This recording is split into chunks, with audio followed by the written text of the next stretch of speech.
男人愤怒地把剑刺进了教会的十字架，可下一秒，十字架里竟流出了滚烫的鲜血，就连一旁的圣婴和蜡像也流出血泪。男人手捧金杯，将鲜血沉入器皿，随后便在上帝面前立下毒誓。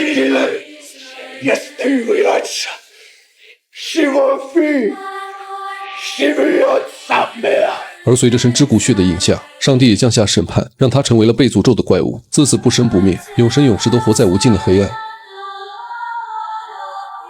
那是1462年的欧洲大战，德古拉告别了妻子，要去为诸神而战。妻子的祷告化作神鹰，附他在烽火中的周全。而德古拉手段凌厉，作风威猛，每一个污蔑上帝的人都死于他的长枪之下。可眼看胜利在望，诡诈的敌军却射箭入城，散播德古拉阵亡的谣言。妻子信以为真，从古堡一跃而下，是要为爱人共存亡。直到德古拉大胜而归，迎接他的却是妻子冰冷的尸体。可还没来得及悲伤，教皇便冷漠宣判，自强之人不配深入天堂，只能堕入地狱接受惩罚。德古拉的信仰瞬间崩塌，他为诸神而战，可诸神却要他妻子不得好死。神魔只在一念间，既然不能成为被庇护的信徒，那就剑指上帝，将十字架刺穿。而传闻圣婴以血泪悲悯世人，可德古拉却以血为咒，势必要让诸神灭绝，为妻子讨回一个公道。自此德古拉在上帝的诅咒下，成为了不死不灭的吸血鬼始祖。而400年的时间转瞬即过，葬身于世间长河的妻子也转世成了伦敦的贵族之女米娜。不仅有真心待她的好友露西，还有一个帅气的未婚夫乔纳森。而另一边，德古拉经过400年的流逝，他已无法再维持年轻的样貌。为了得到充沛的鲜血，只能将古堡搬迁到繁华的伦敦，还请来了当地有名的律师处理买房事宜。可谁知在交谈途中，德古拉却惊喜地发现，他的未婚妻竟是自己的亡妻。瞬间，一个大胆的猜测悄然产生，他要将乔纳森永远困在这里。而与此同时，迟迟等不到未婚夫的米娜搬到了闺蜜露西家。可在好友家的第一晚，她却被一阵狂风吵醒，整个伦敦风雨大作，迎来了史上最怪异的风暴。米娜明显感觉到危险逼近，但任凭她如何呼喊，露西却像着了魔般，以青春芳华的姿态一路往庄园深处走去。等米娜赶来时，露西已经躺到了怪物怀里，并且还在她沉迷之际吸食了她的鲜血。可注意到米娜的视线，怪物却惊慌不已，收起獠牙匆忙逃窜。露西捡回了一条小命，但却不知那怪物正是吸血鬼德古拉，并且被他咬过的露西也开始有了吸血鬼的特征。而德古拉有了血液的加持，终于变回了年轻模样。他一路跟随米娜的足迹，假装不经意和对方邂逅，又打着问路的旗号将其约进了电影院。昏暗的环境催生了暧昧，米娜被无形的力量驱使，一路配合着德古拉，直到对方将她压在身下。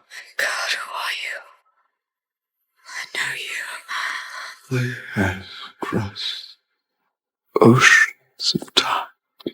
米娜惊讶地发现，自己不光不抗拒眼前之人的冒犯，还无比享受他带来的欢欣。看着米娜享受的模样，德古拉双眼通红，亮出尖牙，想要将她变成自己的新娘。可关键时刻他又心软了，自己与上帝的厮杀还未结束，难道要将心爱之人也拖入深渊？他在最后关头克制住了，回归绅士姿态，将米娜送回了家。可无论他如何克制，每当圆月出现时，体内的嗜血冲动总会让他来到露西窗前吸食精气。而此时的露西也有了明显的变化，她畏光嗜睡，且听力十分敏锐，还经常陷入幻想无法自拔。她的遭遇让一众追求者痛心，只能找来驱魔人范海辛帮忙。可等范海辛来到庄园时，露西体内的活力已被吸干，如花般枯萎死寂。范海辛只能不断往她身上输血，但无论输多少进去，德古拉都会在夜晚准时降临，偷取露西的生命力。直到米娜来看望她，德古拉才停止了这种疯狂。可闺蜜的遭遇并未给米娜敲响警钟，她沉溺在德古拉的假象里无法自拔，两人永远有说不完的话题。尤其是在德古拉讲述家乡往事时，她眼前总能浮现出陌生又熟悉的景象。而当德古拉提起已故的爱人时，她的眼眸又笼上一层散不开的忧愁。米娜顿时心生怜惜，400年的隔阂也在此刻消弭。他们在烛影中热舞，在良辰中相伴。米娜满心满眼都是德古拉，再也想不起未婚夫乔纳森。而与此同时，乔纳森也遭到了德古拉的暗算。他在古堡里发现一间密室，这里青烟丝缕，可到处被蛛网蔓延。他知道此地不宜久留，但他已经魔怔。而隐匿在后方丝绸里的女妖也在此刻爬出，并且不断贴近，将他衣服扒干，然后亮出獠牙。等乔纳森反应过来时，他已经成了待宰的羔羊。直到将女妖们喂饱后，他才趁机逃出了古堡。然而慌乱中，他却跟400年前殉情的女人一样，径直摔下悬崖。但他心中还有爱人，在昏迷前终于逃到了一处教堂，并在确认自己安全后立马致信米娜，让她前往教堂完婚。而米娜明显对德古拉动了情，可她又跟乔纳森私定了终身。在闺蜜的劝导下，米娜终于下定决心，留给德古拉一封绝情信，约定他永不相见。闻言，德古拉哭出血泪，极度的悲愤让他原形毕露，施展法力招来狂风，势必要与上帝对抗到底。可他的雷霆之怒只能震慑幽灵。教堂内十字架高高架起，一派圣洁庄重之景，更是魔鬼不可踏入的境地。而乔纳森就矗立于上帝脚下，要与米娜在此结为夫妻。妻，可他早已被女妖榨干了精气神，落得满头白发的下场。但米娜毫不介意，仍旧在上帝面前宣诺了永不分离的誓言。而这场婚礼也彻底激怒了德古拉，爱恨交织带来的痛楚，唯有杀戮才能平息。于是他化身狼人，闯进庄园，吸取了露西最后的生命力，将她也转化成了被诅咒的血族。等驱魔人范海辛赶回来时，露西已经成了毫无生机的妖物，如粉刀玉琢的瓷娃娃。但所有人都害怕她，因为她今晚就会化身吸血鬼，还会用眉毛蛊惑人心。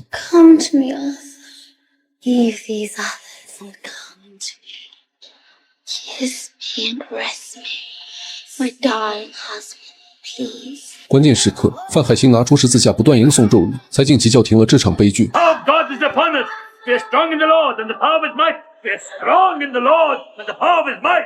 而看着缩回棺材的露西，范海辛仍觉得不放心，用铁钉洞穿露西的心脏，又砍下她的头颅后才肯罢休。等米娜回到伦敦时，庄园里已经没了露西的身影。范海辛根本不给她悲伤的机会，当即成立猎杀小队要帮露西报仇。而为了彻底执行计划，乔纳森将米娜送去了朋友的医院，再和众人一起踏上了复仇之路。几人在乔纳森的指引下，来到了德古拉在伦敦的教堂。他们悉数损毁了箱子里的故土，并及时布上了法阵。德古拉感应到了不对，趁着能力消失之前，他找到了米娜的藏身之地，而米娜也在思念着他。他可以为了德古拉意乱情迷，却始终对乔纳森提不起半分兴趣。但不等他再诉衷肠，德古拉就将自己的真实身份和露西的死因全盘托出。米娜闻言恼怒不已，可看着德古拉深有苦衷的模样，他又按捺不住汹涌的爱意，也想变成被诅咒的血族，跳出时间的束缚，永远与爱人厮守。而面对长相厮守的诱惑，德古拉的理智瞬间坍塌，他用力只划破米娜的脖颈，又划破胸膛，任由米娜吮吸。空气中弥漫着血腥的气息，而他们的诡异仪式却在此刻显得格外暧昧。等乔纳森找到医院时，米娜已经有了明显的变化。面对众人的围攻，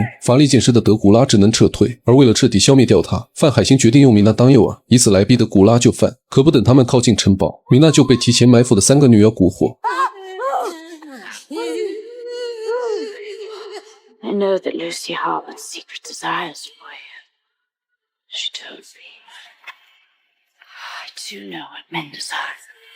好在米娜感染了不久，这才让她换回了理智。而为了安全起见，范海辛等次日正午潜入古堡，砍下了3个女妖的头颅。可在准备对德古拉下手时，感知到爱人危险的米娜却觉醒了德古拉的力量。她召唤来风暴，阻止了众人对德古拉的围攻。可饶是如此，德古拉也没能在日落前回到古堡，力量之源即将枯竭。而范海辛瞅准时机，用匕首刺穿了德古拉的心脏。